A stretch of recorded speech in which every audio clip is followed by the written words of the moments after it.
ओम शांति। परदादी का भी स्मृति दिवस कौन सी डेट है भाई? आज। तो उनको हम बहुत रिगार्ड, अपना प्यार सम्मान अर्पित करते हैं। ब्रह्मा बाबा की लौकिक सुपुत्री, श्रेष्ठ आत्मा। जब उनको देखते थे लोग तो कहते हैं बाबा याद आता है, वो तो है ही, पर निर्मल, जैसे कोई कुछ अंदर कोई गड़बड़ नहीं, सबके लिए सद्भावनाएं भरी हुई, बड़ी हंसमुख। हम तो छोटे थे तो बड़ा प्यार किया करती थी, शुरू से ही कोलकाता में थी, आती थी वहाँ से। बहुत बड़ा त्याग और बलिदान था इन आत्माओं का। बहुतों को तो कहानी पता नहीं है।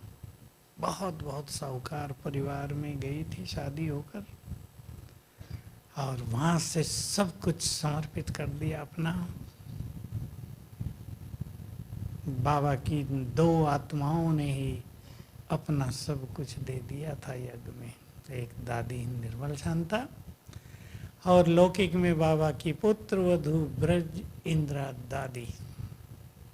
बहुत था उनके पास शरीर पे, सब छोड़ दिया और उसके बाद उसको टच नहीं किया। तो ये आत्माएं हम सब के लिए बहुत आदर्श। और फिर अब दादी गुलजार हृदय मोहिनी, उन्होंने तो अपने दोनों नामों को सार्थक कर दिया, गुलजार भी, हृदय मोहिनी भी। भगवान को ही मोह लिया। एक बड़ी चीज आप सबको बता दूं, लोग कहा करते थे शिव बाबा ब्रह्मा तन में क्यों आता है? तब तो हम हंसी में कहते थे तो तुम्हारे तन में आ जाएगा भाई। जिसके तन में आएगा लोग यही कहेंगे इसके तन में क्यों आता है।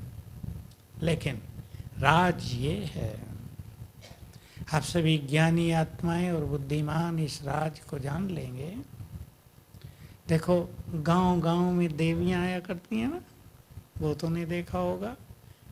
आत्माएं आती हैं, उन्हें लोग देवियां कहते हैं। जिसमें आती है उसका क्या हाल होता है? होता है ना। तो एक दूसरी आत्मा आ गई तो भी ये आत्मा, जिसका ब्रेन इस आत्मा के लिए बना है, स्थिर नहीं रह पाती। और जिसके तन में भगवान आता हो, जो सर्वशक्तिवान है, तो ब्रेन कैसा चाहिए? कभी किसी ने देखा ब्रह्मा बाबा भी हिल रहा था? सर्वशक्तिवान को अकोमोडेट कर लिया अपने ब्रेन में। तो ये आत्मा संसार की सबसे पावरफुल आत्मा थी, जिसका ब्रेन भी पावरफुल था। इसलिए शिव बाबा उसके तन में आए। ऐसे वैसे के तन में आ जाता वो बैठ भी ना पाते, हिलते रहते, फटी जाता ब्रेन। और गुलजार दादी के तन में तो दो महान हस्तियां आई।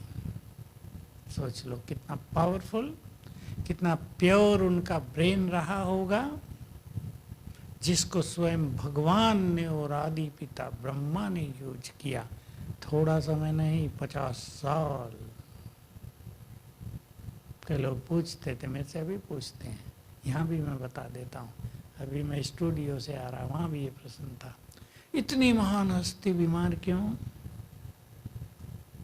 कर्मों की बात तो अलग है, वो तो हम सब जानते हैं। भोजन भी बड़ी गड़बड़ाहट वाला है आजकल। मैं तो कहूँगा दवाइयाँ भी बनावटी हैं बहुत सारी, खा रहे हैं और पता नहीं क्यों। इंस्पेक्टर साहब है ना ऐसा? क्या क्या है न जाने। तो दादी के तन में अनेक बार जो बाप दादा का अवतरण हुआ, और वो जो ध्यान में जाती थी ना, ध्यान में जाने से ब्रेन वीक होता जाता है। क्योंकि ब्रेन का कनेक्शन कुछ क्षणों के लिए आत्मा से कट ऑफ होता है, फिर जुड़ता है, फिर कटता है, फिर जुड़ता है। इसलिए ब्रेन वीक हो गया। तो ब्रेन वीक होने से शरीर वीक हो जाता है। यही बात रामकृष्ण परमहंस के लिए भी थी। वो बचपन से ही ध्यान में जाते थे। लोग सोचते थे समाधिस्थ होते हैं, समाधिस्थ नहीं, इस अंतर को लोग नहीं समझते। वो ध्यान अवस्था थी। 5 साल का था, माँ के साथ जा रहा है, जाते जाते ध्यान में इस तरह चला गया। लोग सोचते थे समाधिस्थ हो गया, समाधिस्थ नहीं, ध्यान स्थित। तो ब्रेन कमजोर होता गया, इसे ज़्यादा बड़ी आयु में नहीं, 49 ईयर्स शायद जिए वो हैं, पता हो अर्जुन को। 49 ईयर्स कैंसर हो गया। लोग प्रश्न करते थे रामकृष्ण परमहंस को कैंसर क्यों? क्योंकि ब्रेन वीक हो जाता है। उन दिनों तो कैंसर की दवाई भी नहीं रही होंगी। तो हम सभी को सामीप्य मिला महान आत्माओं का।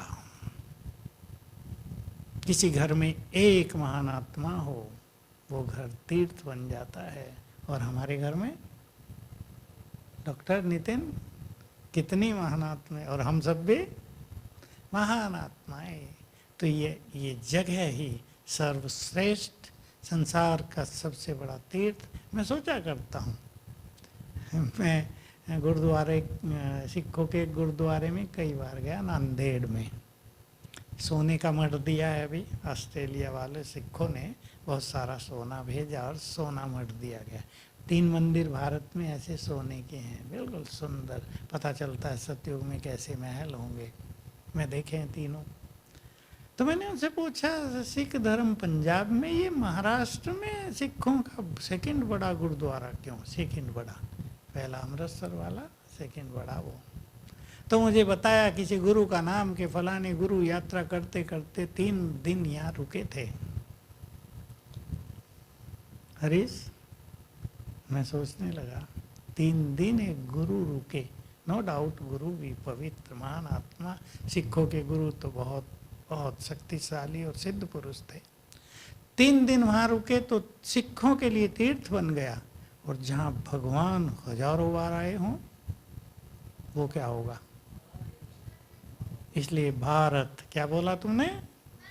महान तीर्थ बन जाएगा ये भारत। और आबू सारे संसार के प्लेन, यहाँ बड़ा एयरपोर्ट बनाना पड़ेगा मानपुर में। रमेश बाबू तैयार हो जाओ, तुम ही करना पड़ेगा ये काम।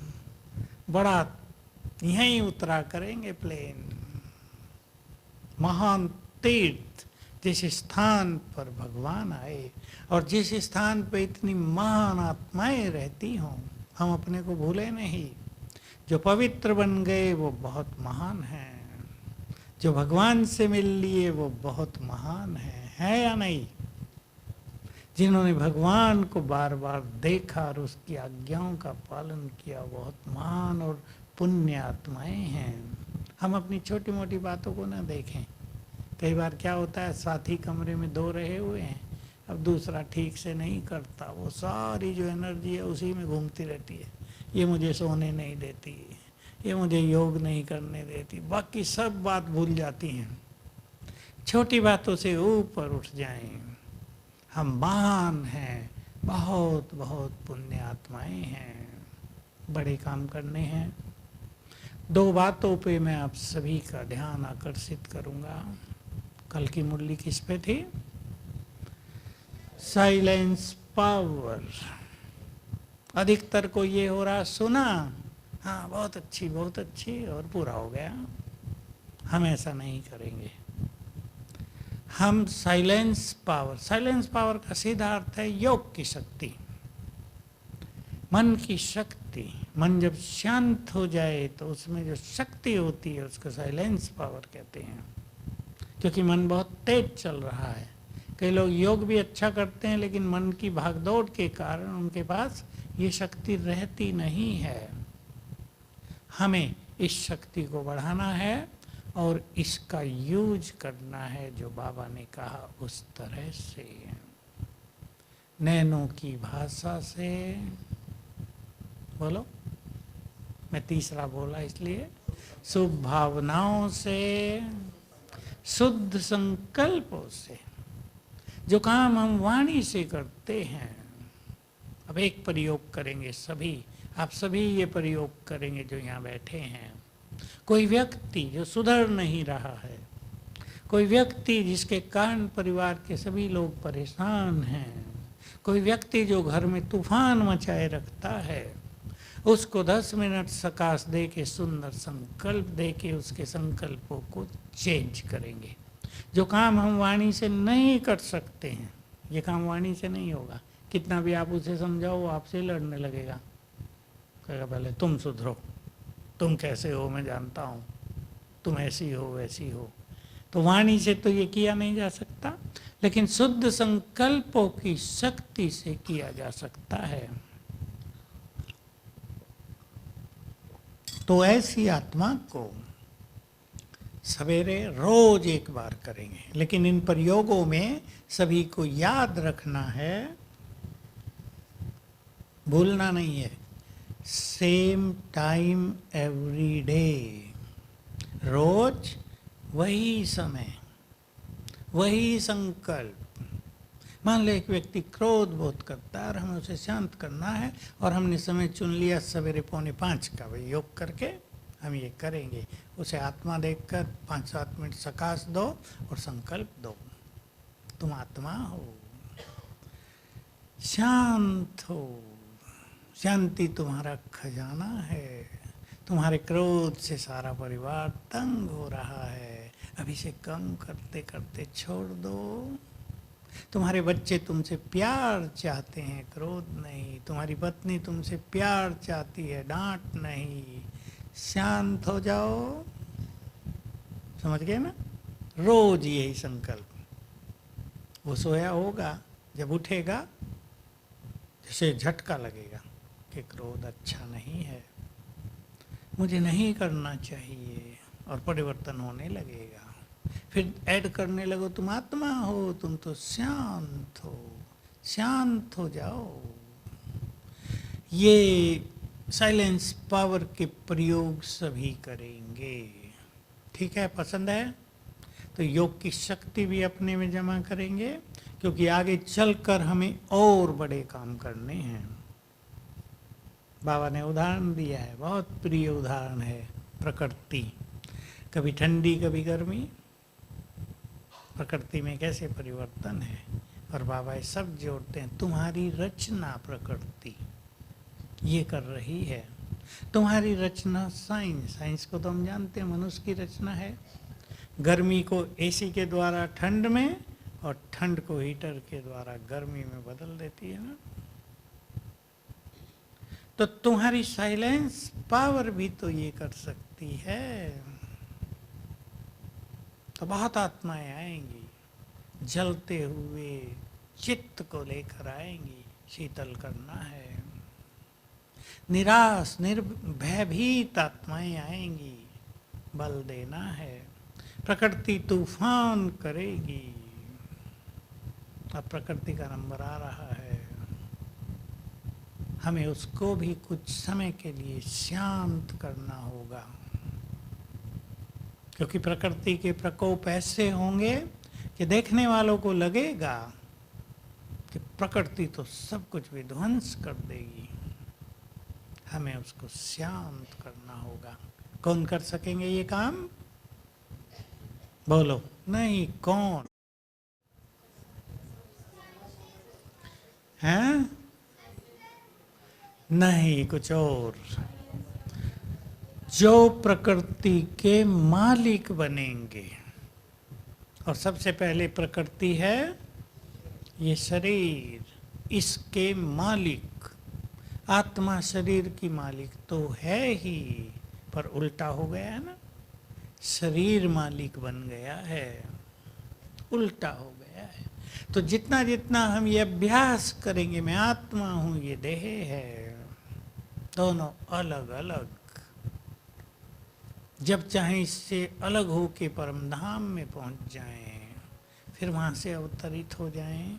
ये प्रैक्टिस हमें बहुत बढ़ानी पड़ेगी, तो हम प्रकृति जीत बन जाएंगे। बाबा के शब्दों में प्रकृति पति, और इस प्रकृति के पति बनते ही हम संपूर्ण प्रकृति के मालिक। यही राज है, कनेक्टेड है, जुड़े हैं। तो प्रकृति हमारे आदेश का पालन करेगी। तो ये अभ्यास सभी को बहुत करना है। तो बहुत ज़्यादा बातें न लेकर हम एक अभ्यास करेंगे देह का मालिक बनने का, और दूसरा अभ्यास करेंगे अपनी साइलेंस पावर को, योग की शक्ति को और बढ़ाने का।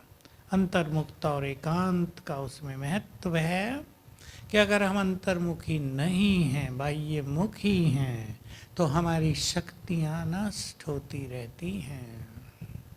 तो हम योग तो करते हैं पर शक्तियाँ नष्ट हो जाती हैं, इसलिए हम पावरफुल नहीं हो पाते। एकांत हम सबको बहुत जरूरी है।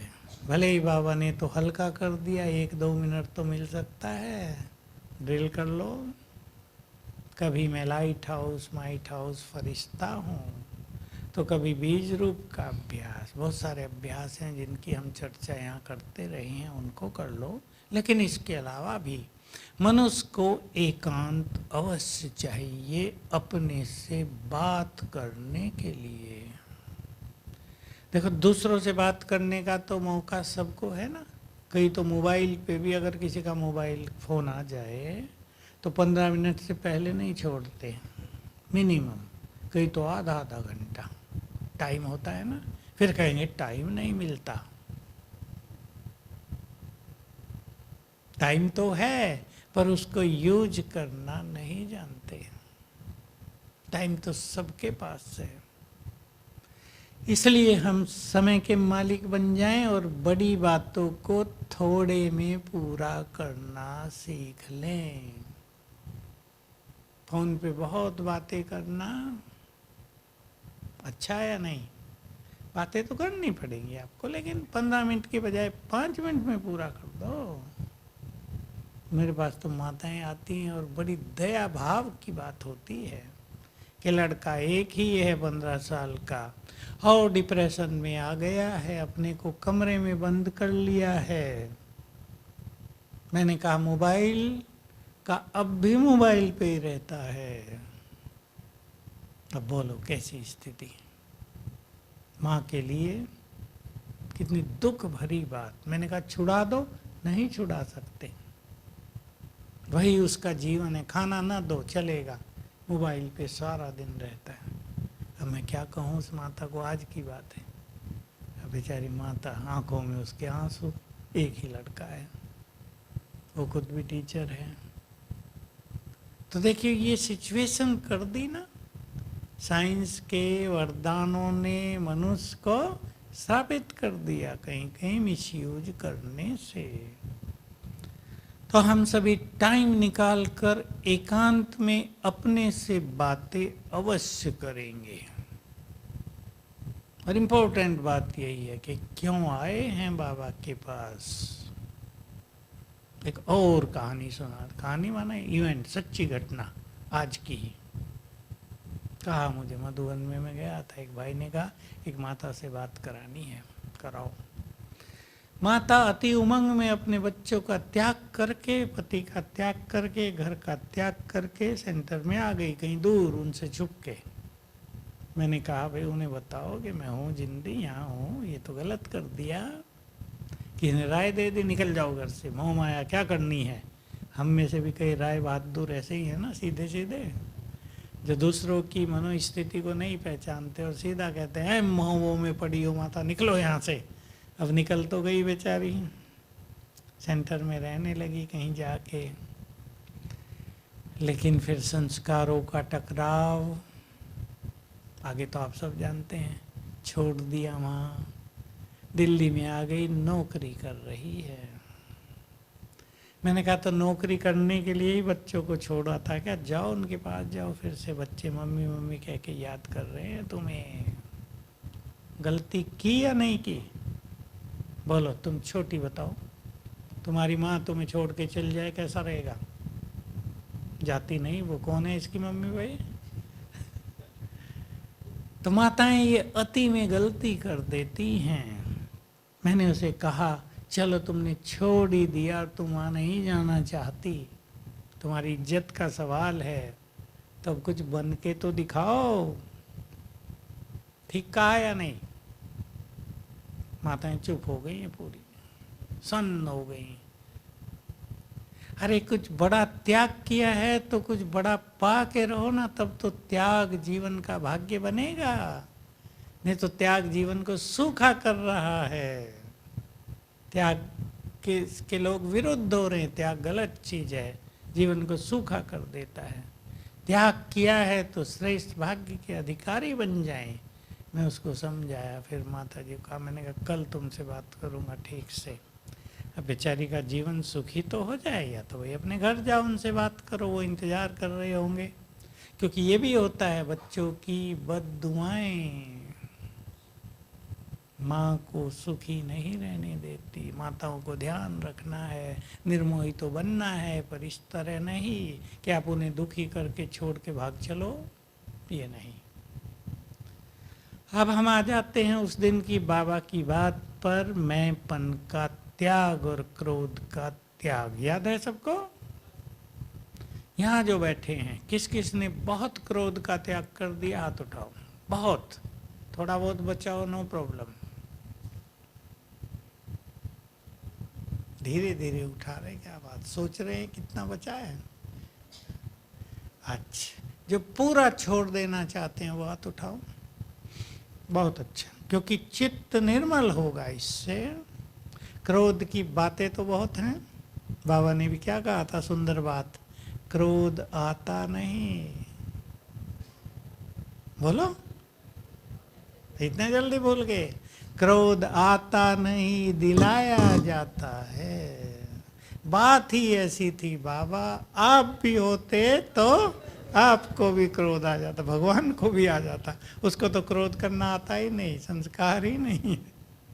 कई लोग कहते हैं ना, बाबा इसको ऐसा क्यों नहीं करता? अरे मैंने कहा उसको वो करना ही नहीं आता ना, वो तो प्यार का सागर है, उसको तो केवल प्यार देना आता है। अभी कर्मों की कहानी तुम जानो, वो तो बाप है, माँ है, प्यार ही देगा अपने बच्चों को। तो ऐसा क्रोध के लिए हम न सोचें कि हमें आता नहीं है, दिलाया जाता है। कोई कहे मैंने जहर खाया तो नहीं, खिलाया गया है। अब मरोगे तो तुम ना, खाया नहीं पर खिलाया गया, मौत तो तुम्हारी है। हम क्रोध को रिजेक्ट कर दें।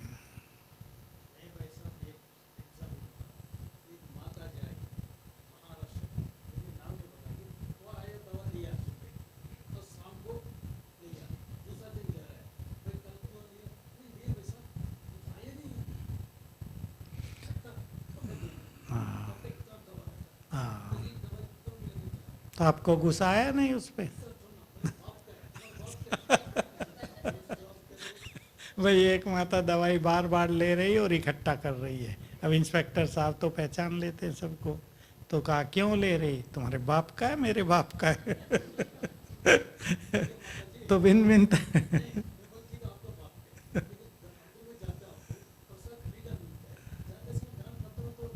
हाँ, डाल दो, ठीक कहा आपने।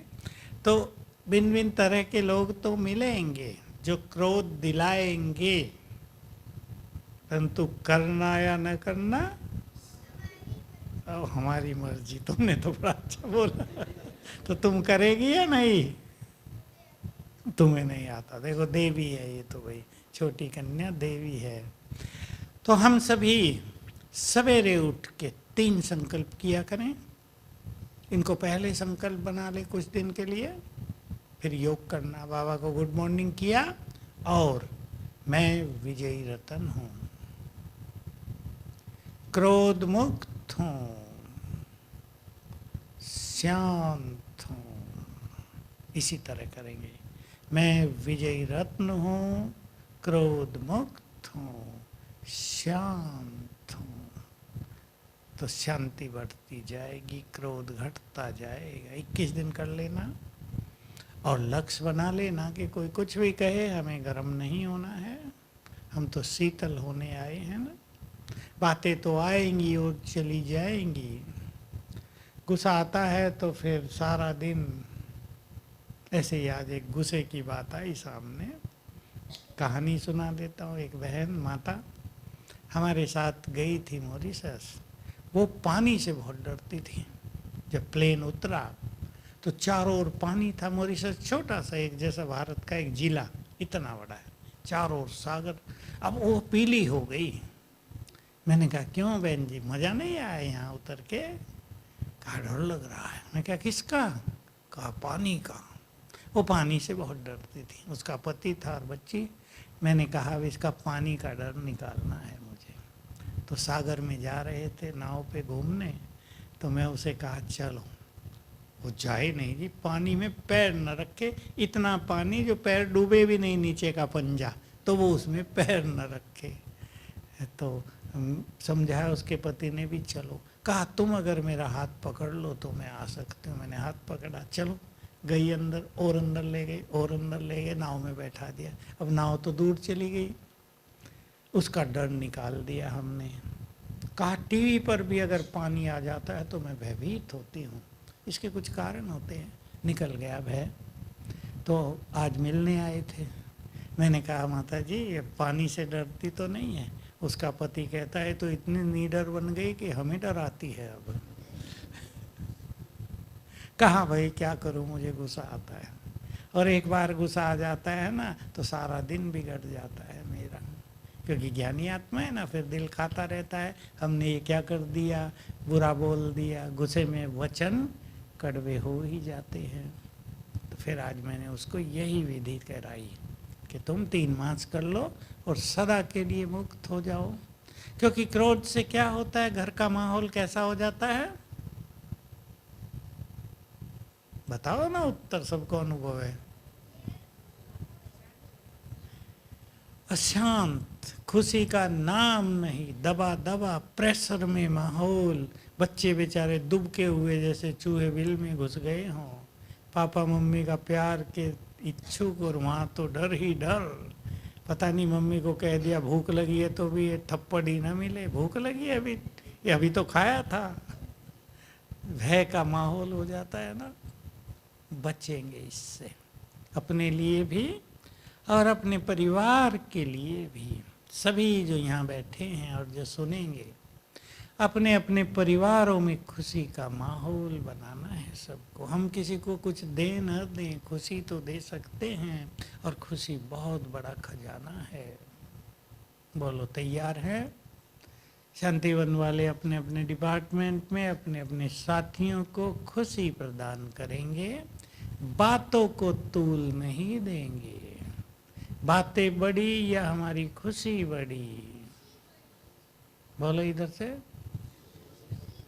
वैल्यू खुशी की है, इसलिए भगवान ने इसको खजाना कहा। जो बहुत खुश रहे, कोरोना उनके पास नहीं फटका, और जो भयभीत रहे, ये किट पहनते हुए पीपीई किट, मास्क से पूरा, एक माता ने तो यहाँ से आंखें बची थी बस, यहाँ सारा बंद किया हुआ था, इधर उधर भी नहीं देख रही थी, डरी हुई थी कहीं कोरोना ना आ जाए। जो डरते हैं नहीं मरते नहीं हैं कोरोना को अट्रैक्ट करते हैं। डर निगेटिव एनर्जी को आकर्षित करता है। इसलिए बहुत अच्छी बात एक कह रहा हूँ आपको, सभी कर लेना। एक व्यक्ति मेरी ट्रीटमेंट करनी आया था, कुछ नसों की, न्यूरोपैथी कहते हैं उसे। तो बता रहा था कि एक केस ऐसा आ गया, नस पे नस चढ़ गई थी उसकी 2-4 जगह, कि डॉक्टर सर्जन किसी की कुछ समझ में नहीं आया, इसको उतारें कैसे। मैंने बाबा को याद किया, बाबा ने टच किया कि हाथ ऊपर करके चुटकी बजवाओ 20 बार, और कहा, उसने चुटकी बजाई और नस उतर गई। एक सुंदर थेरेपी मैंने भी सीख ली, मैं बजाया करूँगा, आप भी बजा लिया करो। खुशी में कौन मिल गया है, मस्त होके डांस कर दो, नसें भी खुल जाएंगी और दिमाग भी खुल जाएगा, बहुत अच्छा इलाज हो जाएगा, डॉक्टर हो जाएगा ना। कभी कभी ऐसी चीज़ होती है कि किसी की समझ में नहीं आता कि करें क्या इसका आखिर, लेकिन ये मानसिक जो शक्ति है ये बहुत चीज़ों को ठीक कर देती है। तो क्रोध मुक्त और मैंपन के त्यागी। अब ये काम भी प्रैक्टिकल करना है, और इतने भाई बहनें करेंगे एक साथ तो हम पूर्वज हैं, हमें देखकर संसार करने लगेगा। मैंपन के कई रूप बाबा ने बताए। निराशा भी, न मेरे से नहीं हो सकता भाई, हार मान गए, ये भी मैंपन है। और अभिमान के रूप में भी मैं ये हूँ, ये हूँ, ये हूँ, तो दोनों पर हमें विजय पानी है। अभिमान को छोड़ने के लिए मैंपन की जगह क्या रखेंगे? नहीं, बाबा भी किन शब्दों में नहीं, और कुछ करना, और कुछ करेंगे। बोलो, पहले तो अपने कोई 3 मैं ढूंढ लेंगे, क्योंकि मैं को पहचानना सबके बस की बात नहीं। अनेक लोग तो मैं करते हुए भी उनकी समझ में नहीं आता कि मैं है क्या। कहीं कहेंगे मेरे पास तो मैं है ही नहीं, लेकिन मैं रहता है अंदर। तो 3 चुनेंगे। अब बोल देंगे कुछ कुछ आप मैंपन, उनमें से 3 अपने अपने चुन लेना। मैं इस घर की बड़ी हूँ, मेरी आज्ञा बिना रोटी भी नहीं बननी चाहिए। माताएं खुश हो रही हैं। मैं इस घर का कमाने वाला हूँ, मैंने कमाऊं तो तुम सब भूखे रह जाओ। बोलो आगे, फटाफट बोलो, मैंने शुरू कर दिया। मैं ही राइट हूँ, सबसे बड़ी चीज है ये तो। मेरे जैसा सही और कोई नहीं। माताएं बोलो, लाल कपड़े वाली बोलो, बहुत खुश हो तुम तो, बोलो बोलो। पीछे वाली बहनें बोले, मैं कौन सा होता है? मेरे बच्चे बहुत अच्छे हैं, एक डॉक्टर है, एक इंजीनियर है, एक बड़ा व्यापारी है। मेरे जैसा कोई नहीं। हालांकि ये स्वाभिमान भी है। हाँ हरगोविंद, मेरा निर्णय ही सही है। भाई बोलो फटाफट, नारायण। मैं बहुत पढ़ा लिखा हूँ, बहुत डिग्रियाँ है मेरे पास, तुम क्या जानो, 50 साल से ज्ञान में हूँ, मेरे जैसा अनुभवी कोई नहीं, तुम तो कल के आए छोकरे हो। बोलो, और मैं, तुम बोलो, नाम भूल गया, नेहा क्या हैं? दिव्या बोलो, मेरे से अच्छी सेवा कोई नहीं करता। लाल माता ने नहीं बोला, अरे बोलो ना। मैं नहीं होती तो तुम भी न होते। ठीक बोल रही है, होशियार लड़की है। मैं नहीं होती तो ये काम ही न होता। मैं जो बोलती हूँ वही सच है, मेरी बात माननी पड़ेगी। मैं इंचार्ज हूँ, नहीं तो निकलो। अब चुन लो 3 अपने। मैं बुद्धिमान हूँ, मैं बहुत शक्तिशाली हूँ, मैं ये कर दूंगा, ये कर दूंगी। ये सब मैंपन का निगेटिव स्वरूप। और निगेटिव, निराशा वाला, दिल शिकस्त करने वाला, डिसहार्टन करने वाला अलग। मेरे से सवेरे नहीं उठा जाएगा। भाई बता रहे थे, लोगों ने अमृत वेला क्लब बनाया है। नाइट क्लब होते हैं ना, अमृत वेला क्लब, उसके मेंबर बन जाना सब। किसके पास है सिलेंडर? क्लब का अध्यक्ष कौन है? नहीं, अमृत वेला क्लब चालू करो और उसमें सब शामिल हो जाओ। जमा कुछ नहीं करना पड़ेगा, केवल उठना पड़ेगा सवेरे। तो मैंपन अपने अपने चुन लेना। निराशा वाला भी ना हो, मेरे से योग होता नहीं, मेरा भाग्य खराब है, मुझे सफलता मिलती नहीं। बल्कि मनुष्य को क्या होना चाहिए? जितनी बातें सामने आए उतने ही पावरफुल बने। देखो, कोरोना में दोनों चीजें हुई हैं। कुछ लोग डाउन हुए, ढीले हुए, काम धंधे छूट गए, नौकरी छूट गई, और कुछ ने क्या किया? नौकरी छूटी, नया काम शुरू कर दिया, पहले से ज्यादा कमाने लगे, नई योग्यताएं आ गई।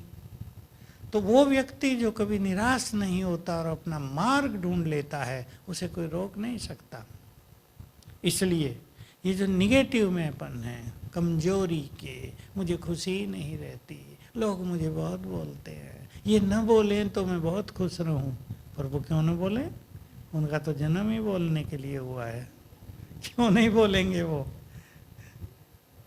अगर हमारी खुशी इतनी कमजोर है कि कोई भी उसे छीन ले जाए, तो कहेंगे ये व्यक्ति बहुत खुश रहता है। ये मैंपन, कमजोरी के मैंपन, इन सब से भी हम बाहर निकलेंगे। तो कोई भी 3 चुन लेना और कहीं प्रयोग करेंगे, मैं नहीं बाबा। कहीं पर योग करेंगे मैं बहुत शक्तिशाली हूँ, मैं सब कुछ कर सकती हूँ, कर सकता हूँ। कहीं पर योग करेंगे बाबा मेरे साथ है, कुछ भी इम्पॉसिबल नहीं है। कहीं पर योग करेंगे जो कुछ मेरे पास है वो सब बाबा की गिफ्ट है। कहीं पर योग करेंगे स्वयं बाबा मेरा हर जगह जिम्मेदार है। तो ये मैंपन जो भारी करता है, जो हमें कमजोर बना देता है। बाबा ने मैं की बलि की बात तो सुना है ना, सबको याद है ना। बकरी बेचारी की बलि चढ़ा देते हैं, मनुष्य मैं सारा कर रहे हैं, बलि चढ़ गई बकरी की। तो हमें अपने इस मैंपन की बलि चढ़ा देनी है। तो बाबा की हर मुरली से हम कुछ ना कुछ अच्छी चीज़ सीखेंगे। लास्ट मुरली आएगी हमारे पास 23 को है ना। बहुत अच्छे अनुभव करेंगे और फिर भी हम मिलते रहेंगे और पुरुषार्थ की अच्छी प्लानिंग के द्वारा निरंतर आगे बढ़ेंगे, क्योंकि समय कुछ और आता जाता है। कईयों का ऐसा होता है, कहानी सुना दूं, एक व्यक्ति पेड़ पर ऊपर चढ़ गया बहुत ऊंचा, अब उतरना मुश्किल हो गया। भगवान को कहा कि मुझे नीचे उतार दो, 100 ब्राह्मण जिमाऊंगा। थोड़ा 1-2 टहना नीचे उतर गया, कहा 100 तो ज़्यादा हैं, 50 जिमाऊंगा। फिर 1-2 टहना और नीचे आ गया, कहा भगवान 50 भी ज़्यादा है, इतना तो पैसा नहीं है, 10 जिमाऊंगा। फिर करते करते 5, फिर नीचे आ गया, कहा मैं तो खुद उतरा हूँ, क्यों जिमाऊँ किसी को। तो ऐसा कई ब्राह्मणों का भी हाल है, जल्दी निराश हो जाते हैं। हिम्मत नहीं हारनी, आने वाला समय हम सबसे बहुत कुछ मांग करेगा, डिमांड करेगा। हमें अपना जीवन ऐसा बनाना है, हम दूसरों के लिए जिएंगे, अपने लिए नहीं। पसंद है? बाबा ने कह दिया लोग खाना भी नहीं खाने देंगे। मेरे साथ तो अभी भी होता है, सोने भी नहीं देंगे। लेकिन हम अपनी साइलेंस पावर को इतना बढ़ाएं कि बहुत सारे कार्य संकल्पों से कर सकें। मुझे याद आ रहा था ये मुरली सुन के, दीदी मनमोहिनी बाबा से मिला करती थी मुरली के तुरंत बाद, फिर वो सोने चल जाती थी। उनको तकलीफ थी तो देर तक नहीं जागती थी, बाबा ने छुट्टी दी हुई थी। तो बाबा ने उन्हें कहा, जैसे अब तुम यज्ञ का कारोबार वाचा से कराते हो ना, उसको दिया ये काम, दिया उसको ये काम, उसको ये काम, एक समय ऐसा आएगा तुम यज्ञ का कारोबार संकल्प से चलाओगे। मुझे याद है ये बात 50 साल पुरानी हो गई होगी, 48 साल पुरानी, लेकिन ये बहुत परफेक्ट चीज़ है। अगर हम अपनी योग की शक्ति को, साइलेंस पावर को बढ़ा लें, तो जो काम बोल से नहीं हो रहे हैं, और बोल बोल के हम भी तो थक जाते हैं ना। बच्चों को आप कहेंगे पढ़ो पढ़ो, वो पढ़ते नहीं, वो काम मन की शक्ति से कर सकेंगे। तो बहुत अच्छा सभी अभ्यास करेंगे। अलबेलेपन का समय समाप्त कर दें, क्रोध से सभी अपने को छुड़ाएंगे। बातें तो हैं, बातों की कोई कमी नहीं है, बातें हैं तभी तो क्रोध आता है।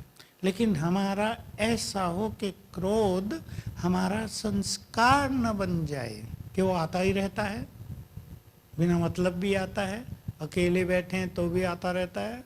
देखे ऐसे लोग आपने, अकेले भी क्रोध करते रहते हैं, अपने को परेशान करते रहते हैं। हमें तो संसार को बहुत कुछ देना है, इसलिए अपने को भरपूर करना है। ओम शांति।